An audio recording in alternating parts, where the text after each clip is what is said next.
This podcast is recorded on the lands of the Wurundjeri people of the Kulin Nations. We pay our respects to the traditional custodians of this country and elders past and present. We extend our respects to any First Nations, Aboriginal and Torres Strait Islander people joining us today.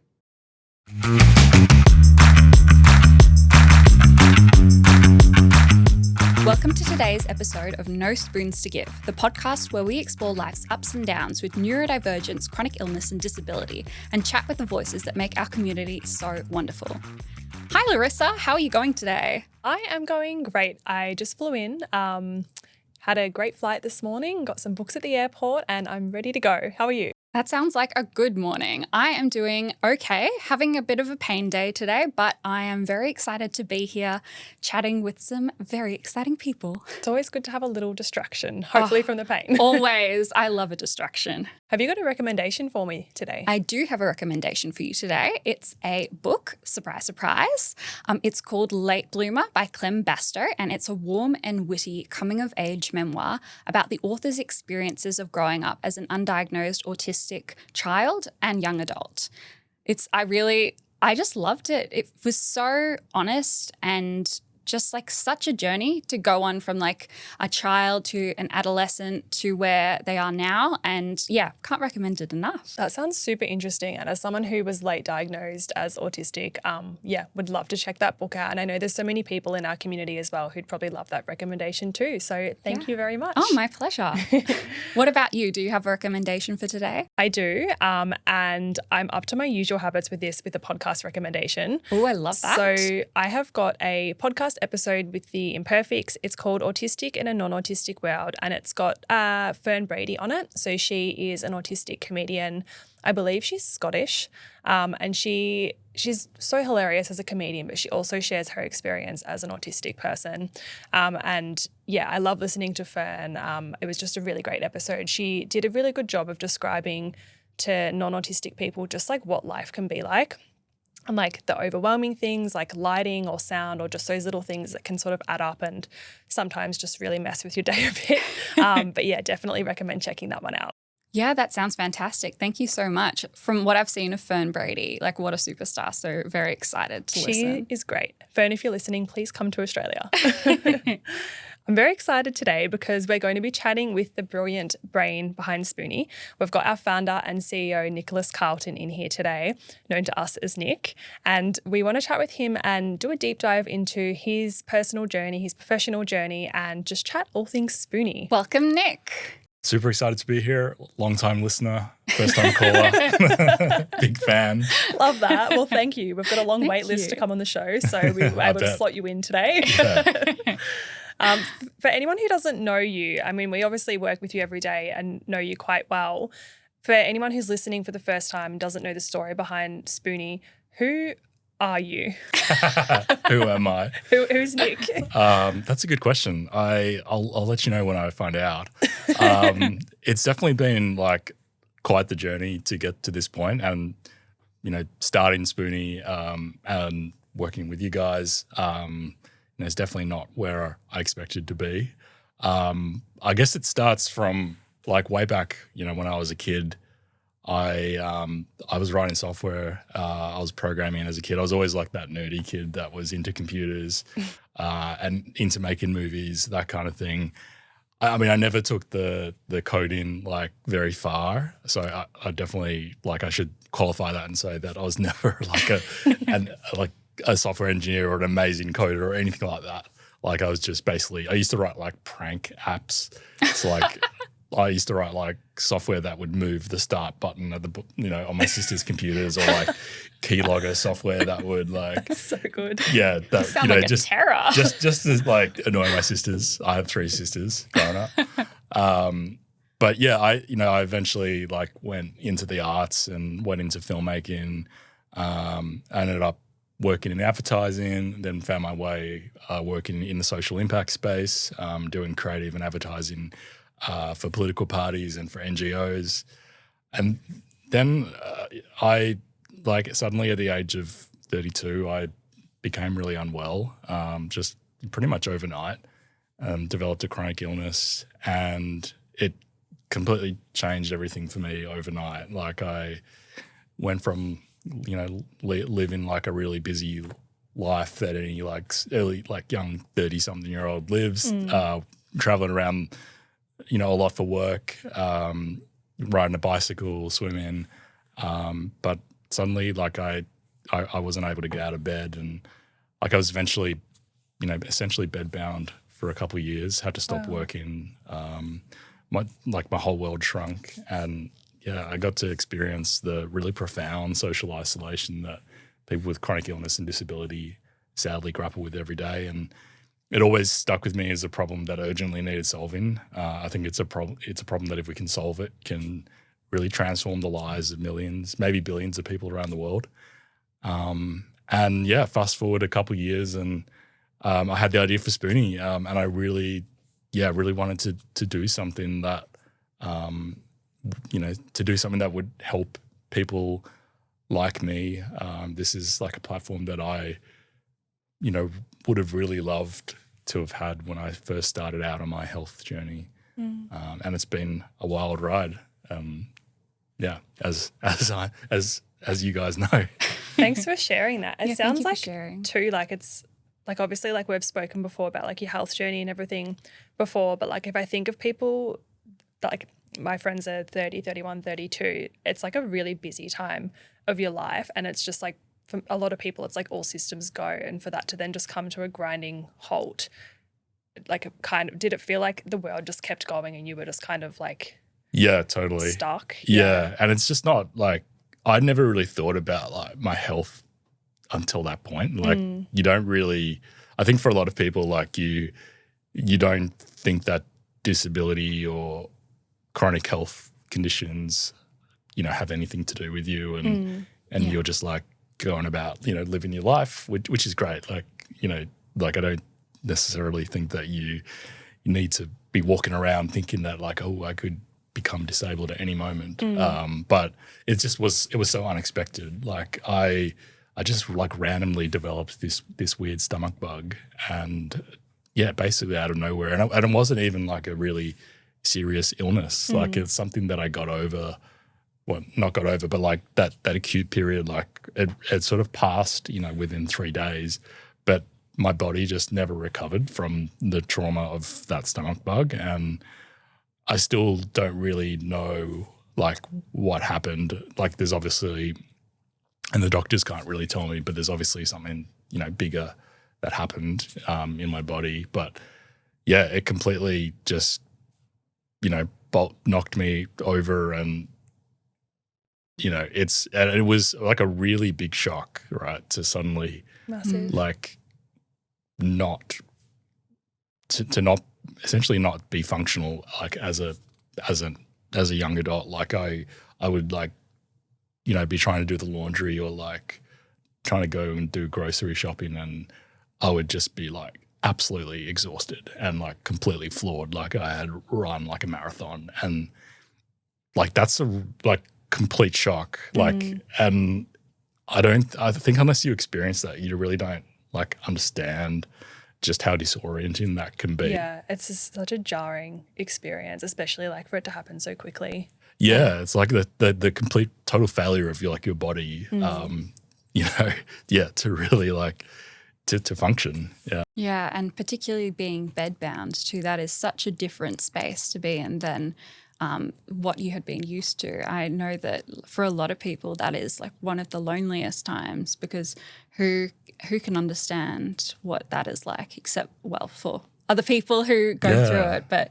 you didn't have access to that. So that's incredible. Yeah, and it like, that it comes with this whole, as like it comes with this whole emotional journey of like you suddenly have to readjust to the new normal.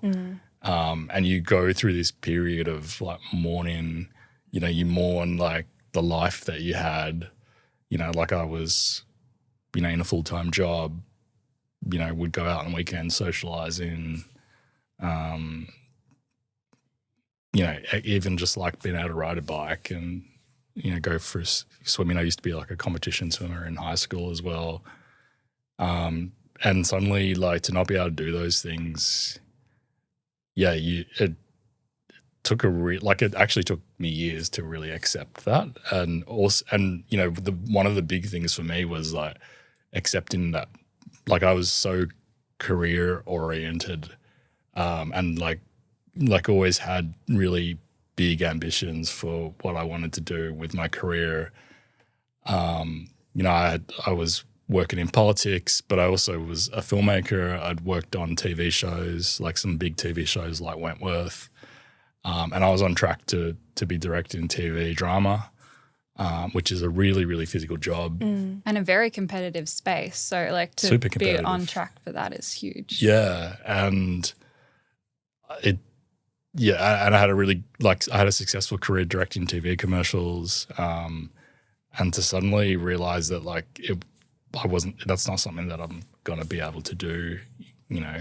That would have been devastating. Yeah, it's completely devastating because it was, you know, these were goals that I've been working on since I was like a kid, you know, or like working on movies and working in filmmaking and you know, creative projects. And yeah, to suddenly like have to accept that maybe I was never going to achieve those goals, and, you know, maybe that was no longer a career path for me. I honestly think it took a few years for me to really come to terms with that. And it's still like something that, you know, I wake up and I'm like, oh yeah, I'm not doing that thing that I thought I was going to be doing. Yeah.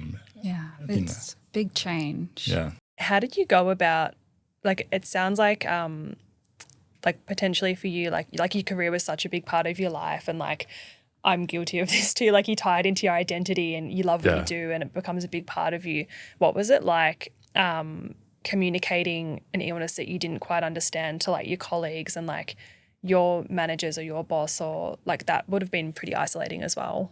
Yeah, it was hard. And like you know, with some, like as with a lot of these chronic illnesses, you know, part of you is like, oh, is it in my head? Like, am I really unwell?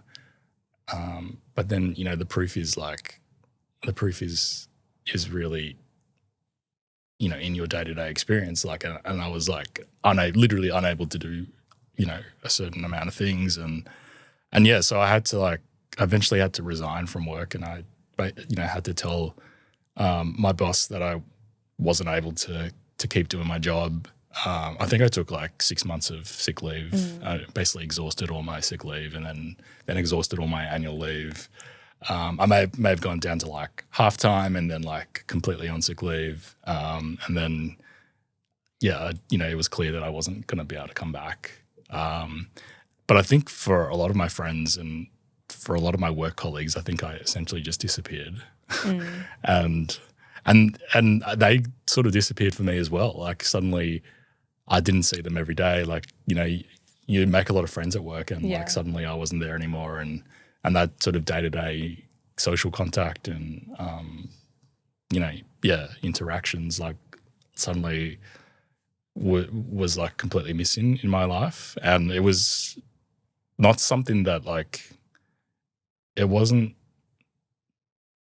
something that like I immediately like texted everybody going, hey, you guys won't see me for a while. Like I didn't really know what was going on. Right? Like I didn't know, was it going to get better like in a month, in 6 months? Like what's the recovery period? I don't really know, because no one really knows what this condition is.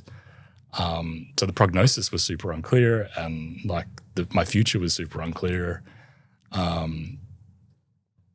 And just sort of living with that uncertainty was one of the big things that I had to like learn to accept, and just like, accepting that I don't really know what this thing is. I don't really know if I'm ever going to recover. And yeah, I think, as you said, like it's, you know, for so many people, like work and what you do with your, you know, with 8 hours of your day, like forms so much of your identity. And to suddenly lose that means like I had to really, you know, almost go searching for a new identity. And, you know, that journey basically has led me to creating Spoony, which has been the silver lining in all of this. So there is, you know, it is nice that something good has come out of this. And now, Spoony has become my life's work, and it's become like my mission and the reason that I get out of bed, or, hypothetically get out of bed every day. Did you, like when you were quite unwell and like bedbound for a while, like how long did you think about Spoony for? Like was it like an overnight, like came to you in a dream, or like you were kind of like pondering on the idea, or were you like a part of existing online communities and wanted to make your own one? Or Yeah, it's a good question. Yeah, that is a good question. Yeah. No, Sorry, not that I'm like surprised, but I was like, no, I had not made that connection, even though like it was staring at me in the face. Yeah. I think I joined a few Facebook groups. I joined some Reddits, because you're just like, when you're suddenly thrown into that position, into this like really confusing situation where the doctors don't really know what, can't give you clear answers. So you're just looking for like any tidbits of information online. Scavenging. Yeah, you're scavenging, right? Like for clues. Yeah. Like you're almost like a detective trying to solve your own health mystery. 100%. So I joined a bunch of groups and Reddit, and there's a lot of misinformation out there. Some of these groups are less helpful than others. The idea for Spoony didn't really come to me until a few years later. Like, in those really hard years, like my only focus was really my health. And had to be. Yeah, like I definitely wasn't thinking, one day I'm going to be able Big to scale world domination. Yeah, one day I'm going to start a startup. That was like, I probably didn't even think that I could have done that at that point. I wouldn't be surprised though if you did. And it was only after a few years of focusing on my health and trying to recover a little bit and claw back a little bit of capacity that, I felt like I had gotten to a place where I definitely, had like overall diminished capacity, and, that seemed to be permanent. But I was in a spot where like, I was like, call it a sweet spot where like I figured out if I sort of stay at home and limit my physical activity and take a lot of rest and pace, that like I was able to start to do some things. And it is mainly like at home, I can go to like the coffee shop that's close to my house. And I still find it really hard on days where I have to go out for a long period of time. Then I started to think about like, what am I going to do with my life? And what am I going to do? Staring down the barrel. And I had to figure out like, what am I going to do now that I can't go back to direct. I can't go back to TV directing. TV directing is 12-hour days, Monday to Friday, on your feet the entire time. That's what directing. And overtime. Yeah. And location moves, and I couldn't go back to politics because politics involved flying to Canberra 26 weeks of the year.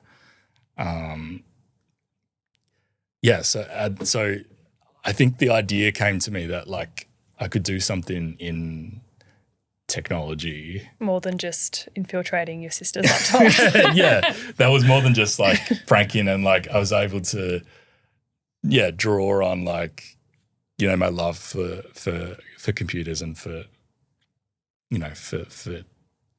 the internet and tech stuff. Like I'd always been that geeky kid.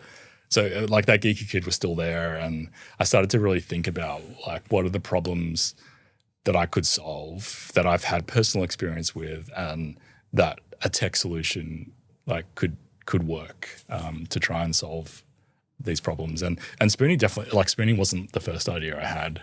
It was probably like idea number 3 or 4, but it's definitely the first one that got traction. I really love how you instead of just like thinking I'm going to make this product or make this bit of technology and just like push it on people. I love how you actually thought about solving a problem first and like building something that people want and also solving a problem that you've also experienced. I think that's like, you know, why Spoony is such a thriving, amazing community as well. Yeah, I think for startup founders, I think you really have to be passionate about the person or the people that you want to solve a problem for. And it wasn't just that like I wanted to solve any problem. Like I wanted to solve a problem for people like me with chronic health conditions and disability.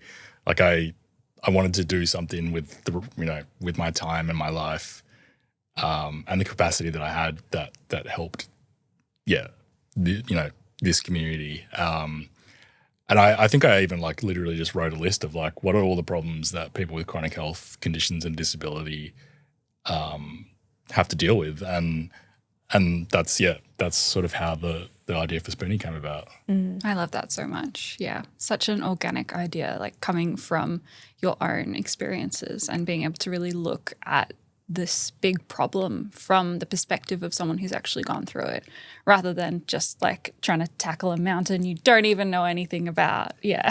What I wanted to say too is like bouncing off what Maddie said about it being really organic, everything that happened after that with building the Spoony community, it's all been really organic as well. Do you want to kind of talk us through like after you had the idea, what like the next steps were and how we started building the Spoony community or building the product as well? Yeah, definitely. So you start, like I started with a hunch, right? That like I have a hunch that this is a problem. It was certainly a problem for me. Like I had experienced the social isolation. I had a feeling based on being in those Facebook groups and being on Reddit that the social isolation was something like that was a problem that was shared by a lot of people in this community. But then like I had to go out and try and validate that people did experience this problem and that also that people would be receptive to some sort of solution. It's a scary part. Yeah, the scary part. And my experience in comms and marketing, I knew that like I knew that I didn't have the resources all the time at that point to actually build an app or build anything really. But I knew that we could just like I could definitely knock up a website that was super quick, pretty basic, but like still looked good. Like essentially all smoke and mirrors. But I could put a waitlist form on there and that would be like a really cheap, low lift way of validating the problem and gauging the interest I love that. in the market. And so that's what I did. Like the website literally, Spoony's first website literally took me 15 minutes to build. Wow. I think I just smashed out the logo in Photoshop or Canva.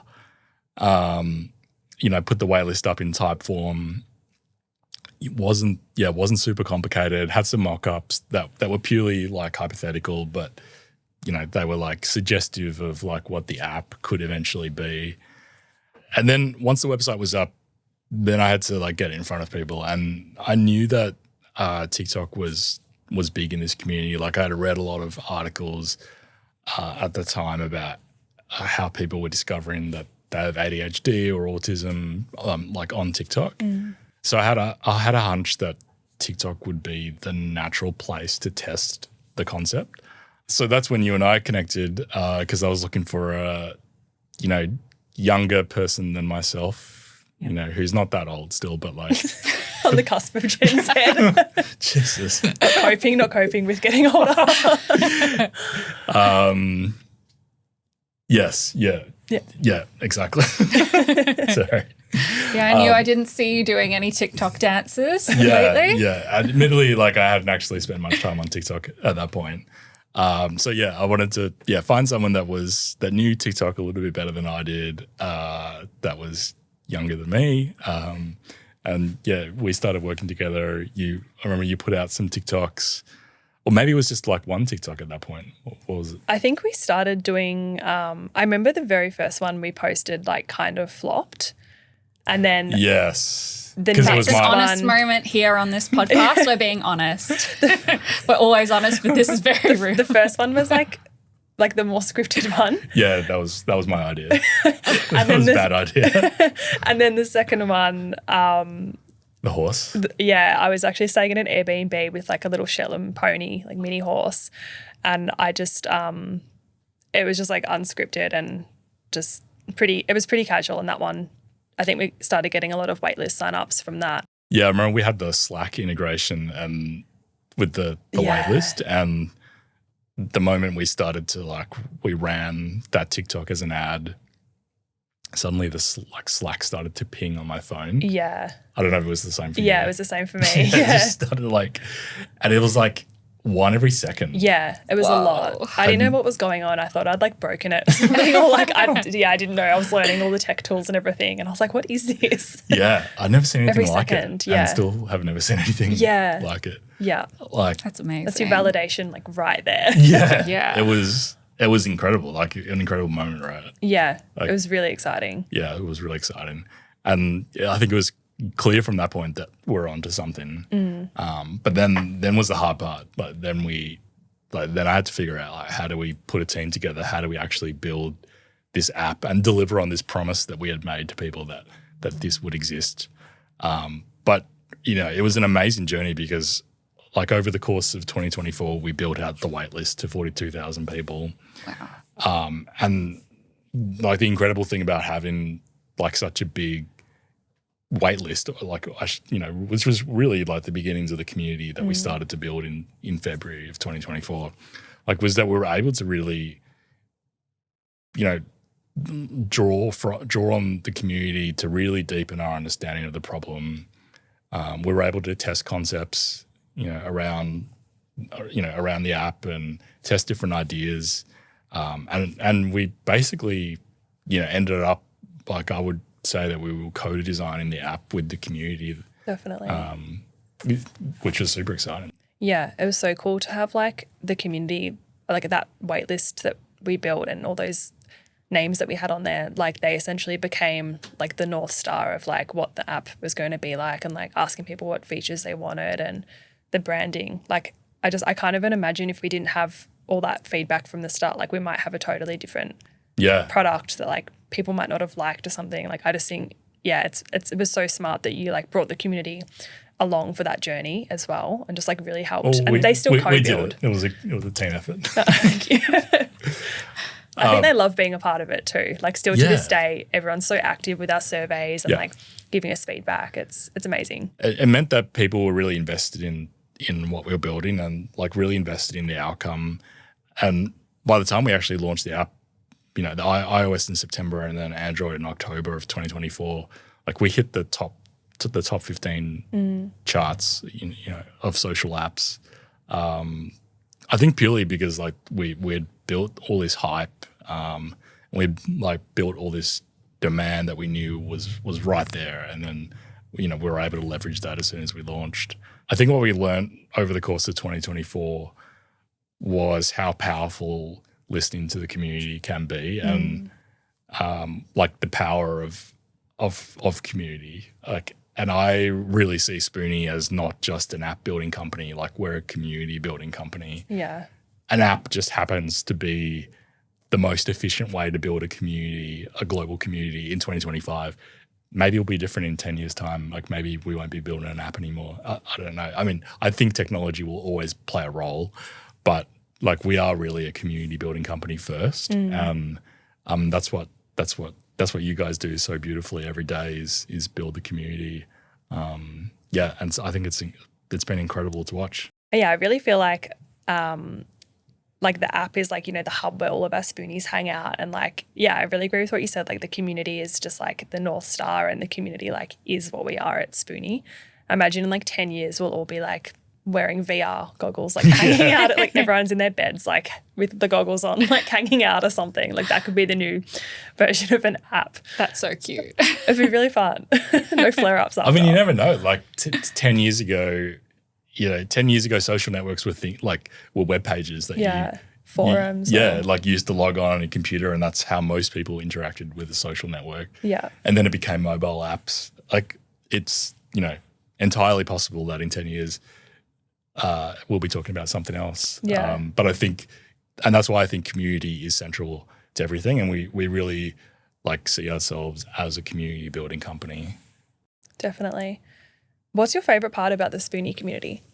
Good question. I think I love how diverse the community is, and I think I didn't fully appreciate until we started building Spoony, like the breadth of the diversity, and that's in everything, right? There's so many different disabilities and health conditions that people live with.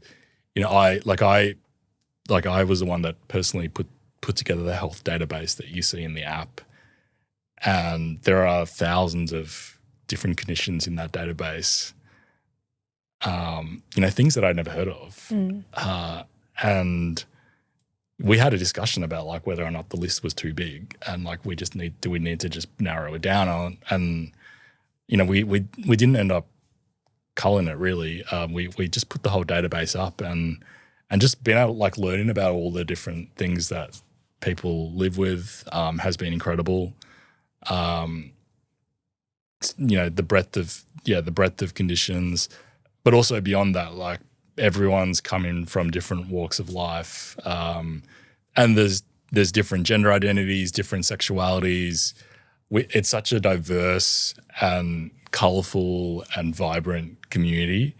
I love how proud everyone is on Spoony to embrace the parts of themselves that make them different. I think it's amazing that our platform is empowering people to do that and to really just celebrate all of the wonderful things that make them, make them them. It's such a diverse community, but we're all like united by, by generosity towards each other and empathy and compassion, which I love as well. There's so much kindness on Spoony. Yeah, there's so much kindness. It's just like you really feel it. Yeah. And I think we've developed I shouldn't say we, like it's the community. Like the community has really developed this amazing culture that's so positive and nurturing and supportive, and seeing people leave, those amazing reviews and writing feedback to us, is the best feeling, because that's why we're doing this. I love what you said about the health database as well and how many conditions we have on there. And I do remember a conversation that everyone had about that as a team and whether it was too many. But Maddie and I have seen so many people who join Spoony who might have like lesser known health conditions. And when they join Spoony and see that their conditions are on Spoony, they immediately feel so seen and welcomed. And I think like no matter what condition people have, they don't have to have the same diagnosis, but I've noticed a lot of people in our community, they've been able to bond over that shared experience with social isolation due to their illness or disability or neurodivergence. I think it's really beautiful. I think that's one of the unique insights that we had with Spoony. There might be thousands of conditions, but yeah, you're right. Like we're all united by these shared experiences of life. Like as an example, like I was in the fibromyalgia Facebook groups, but like I would never meet someone that was in the endometriosis Facebook group. But we both live with daily pain, recurrent pain, and we both, probably have a lot in common. But there was, before Spoony, there was no like place where people from these, I call them micro communities, like people that were in these micro communities would never really get a chance to come together, and there was no place where this critical mass of people that were neurodivergent, chronically ill and disabled could actually gather. And that's, I think that's the beautiful thing about Spoony, is that we've brought all these people that are so different, but are united by some common experiences. So special. We're going to just take a quick ad break and then we'll be back to talk more things Spoony. Hey Maddie, do you want to know what one of my favourite profile features is on Spoony? That you can use it to post more photos of your dog? I'll take any opportunity I can to post dog pics, but no. Did you know that Spoony allows you to share your support needs on your profile so that your new friends can understand you a bit better? On mine, I've got routines, quiet spaces, energy conservation, and visual schedules, because we all know how much I love mind maps and naps. That's so cool. Can I put energy conservation there? I have to pace my energy or else I get really exhausted. You absolutely can. There's so many cool profile features that make Spoony unique to any other social platform. You can also display your conditions or illnesses, share your interests, and let people know how your energy levels are tracking by using our signature spoon status. I'd really encourage people to check it out for themselves. You can sign up for free using the link in this podcast, or you can find us in the App Store or Google Play. What would your advice be to people who've newly discovered that they're chronically ill, neurodivergent, or disabled? I would say the first thing I would say would be to take care of yourself. It can be a really confusing and difficult time. So the first thing you want to do is just, make sure you're getting what you need. I would say when you're at the start of your health journey, like it can be a really confusing time. There can be a lot of noise. Everyone's got an opinion. Your mum's got an opinion. Your friends have an opinion. Your boss has an opinion. I think you've got to figure out like who you want to listen to. You got to listen to yourself as well. But I think, most importantly, you need to find your people. You need to find the community, find other people that have been through a similar thing, that share your lived experience. Because they're the people that are going to have the best insights and the best knowledge, the best tips, they're the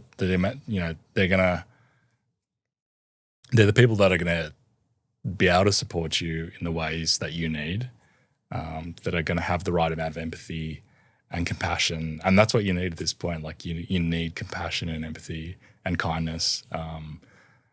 So my biggest tip would be to find your people, find community.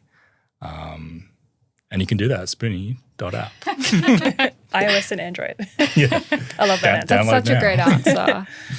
Yeah, so important to just be gentle with yourself during that time and to really figure out who you want to listen to, because there's so many people that have opinions. Like, yeah, it's hard to know exactly who to listen to, but most of all, listen to yourself. Yeah, totally. That's really great advice.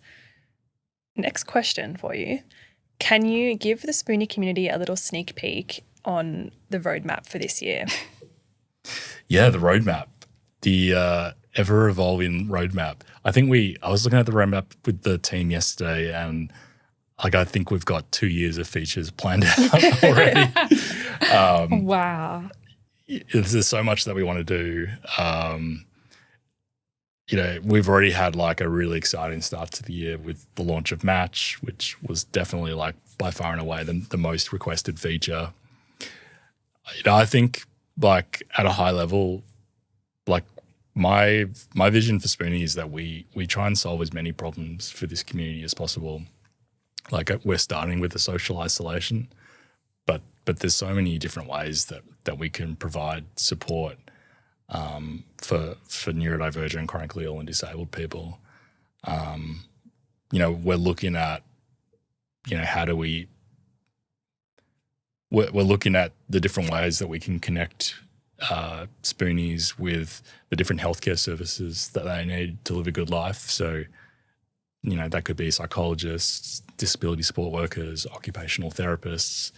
There's so many different, services and care and support that people need, as they go through their health journey.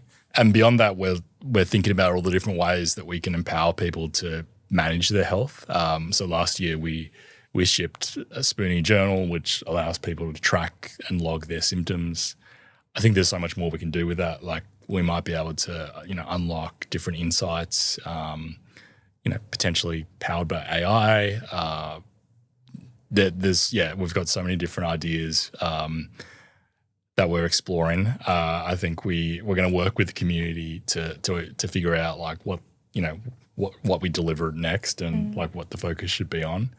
But yeah, it's super exciting. I think we've got lots of exciting surprises that are ahead. So many great ideas too. Like every submission or idea we get from our community, we like document all of it and like discuss all of them and then work out which direction to go in. Like I think we haven't had a bad idea from our community. Like they've all been No. amazing. No, they always have like such a good point behind them. And there's something, it's just so amazing to have like all these wonderful people feel like they are part of this journey, because they are, and they're bringing the different pieces together of what Spoony eventually will look like. Yeah, absolutely. Like we love receiving feedback. Like we genuinely read everything.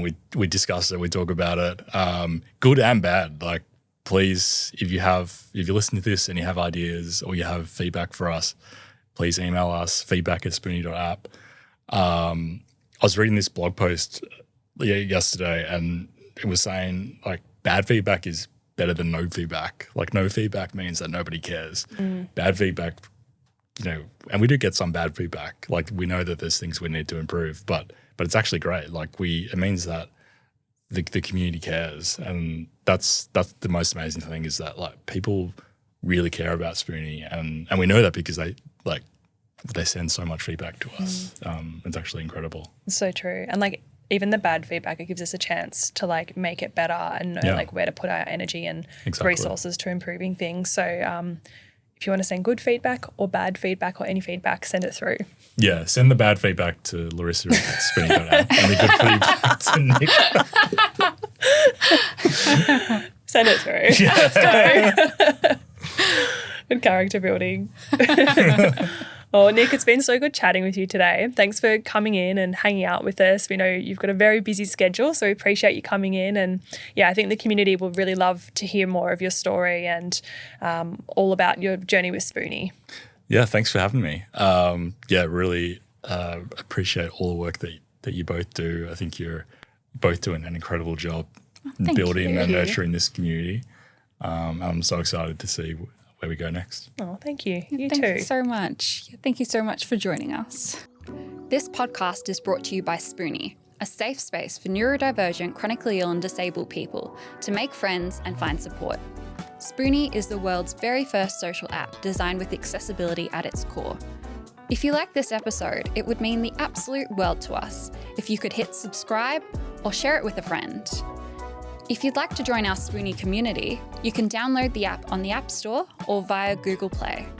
And if you'd like to keep up to date with us on social media, you can follow us via the links in the show notes.